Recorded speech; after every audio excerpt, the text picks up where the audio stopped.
Hey guys, welcome back to my doorstep. And if you are here, it means your interest has been piqued. Or perhaps you have already traveled this road and you're wondering if our interests align. We shall see as we review the video game Banishers, Ghosts of New Eden. So I just completed this game a day ago, and before I go any further, I will say I was pleasantly surprised overall. Banishers is a game created by the good folks at Don't Nod and published by Focus Entertainment. An RPG, and that genre alone already makes me just a tad bit biased. I'm a huge RPG fanboy. Now, that doesn't mean every single type of RPG. Some titles I've never touched, depends on the playstyles or perhaps the franchise. RPGs have always had my interest because of the ability to control the forces around me, that being the world and the additional characters. In most games, you have two paths, good and bad. And what's interesting is some choices can be relatively in the middle. This game definitely does that by creating every weighted decision throughout the course of playthrough. Banishers follows the stories of Red McWraith and Antea Durate, two ghost hunters professionally known as Banishers, who travel and handle paranormal threats. Red, who was once a remorseful mercenary, haunted by the ghosts of his past victims. But once he meets Antea, a renowned and highly skilled banisher, he finds direction becoming a banisher to atone for his past, and the two fall into a relationship. The two are summoned by an old friend to a town called New Eden. We find the communities of settlers are plagued by a haunting curse. As banishers, the two step into their lives, investigate the source of evil, unravel frightening mysteries, and interact with unforgettable characters. Now, if you followed the game prior to its release, you understand by now Antea is seemingly killed by a mysterious being and turned into a ghost herself. This leads to her and Red working together to find those responsible and help Antea. Now, the word help is adjective if we'll get back to why. One thing most video games tend to get right are the understanding of the protagonists. Red and Antea are both well understood characters, very fleshed out so well that I very much became invested in their endeavors. When the choice to either let Antea ascend or revive her is discussed, you feel the pain, especially in Red.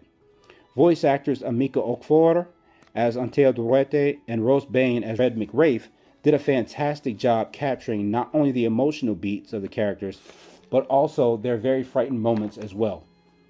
Throughout the game, you encounter haunting cases. Now, these cases are where those weighted decisions really shine. In many towns, you'll happen upon an individual dealing with a haunting. These cases can involve broken marriages, sibling rivalries, or malfunctions with money or business. After the case starts, you'll usually happen upon an apparition or a ghost, and that spirit will offer you an opposing story or fills in the missing details. What makes things so interesting is it gives both the person being haunted and the ghost valid reasons for their actions, and it makes it difficult for the player to choose a side. After both sides make their testimony, the player is offered a choice: ascend the spirit to a good afterlife, banish them to a bad one, or blame the human involved. When the player chooses to blame the human, Red will use his powers to steal what is essentially their life essence to give to Antea to help revive her. I don't know about many other players, but this game sometimes made it difficult for me to make the proper choice. It ultimately comes down to your feelings as an individual, which creates more involvement for the person holding the controller. The characters feel the impact of those choices. In fact, each specific event would affect to either an agreement or a disagreement, which is very lifelike. Some of the decisions you make in the game can have certain consequences. I'll give you an example right here. One of the quests which I found unique was Witchfinder. Without spoiling too deeply, after I chose to let the spirit ascend, the individual I helped was incredibly pissed off at me. He felt the spirit got off too easy. It turns out later in the game that the same individual killed himself and using a specific ritual brought himself back as a corrupted spirit for revenge against Red and Antea. Pretty nuts, but it was an amazing story ending. Also, don't rush the game. Even after completing a haunting case, if you return to the town where it took place, you'll find mysterious activities. Those same characters you help will ask for your assistance to do other tasks, such as finding treasure or an ingredient to create an item. Next, I want to touch on the combat. Now, as most players know, combat can essentially be the make or break for a video game. To be fair, this game doesn't have the best. Good news is as you go further and become more comfortable, the combat is easier to understand. Now, as Red, you have 3 basic attacks to utilize: normal or basic, charged attacks, and ranged attacks. Self-explanatory, right? The melee attacks are done with a saber and what Banishers call Firebane. Ranged attacks come in the form of rifles. Now, Red can't change weapons, but as you progress, he can either upgrade them or find new forms of them. The same goes for outfits. The clothing for Red can change dramatically depending on what you find. Antea's form of combat incredibly differs from Red. Because she's a spirit, Antea has a host of abilities that have more of an effect on possessed corpses, as Red can affect pure spirit creatures. Antea has 4 abilities she uses. One is a melee attack called Leap.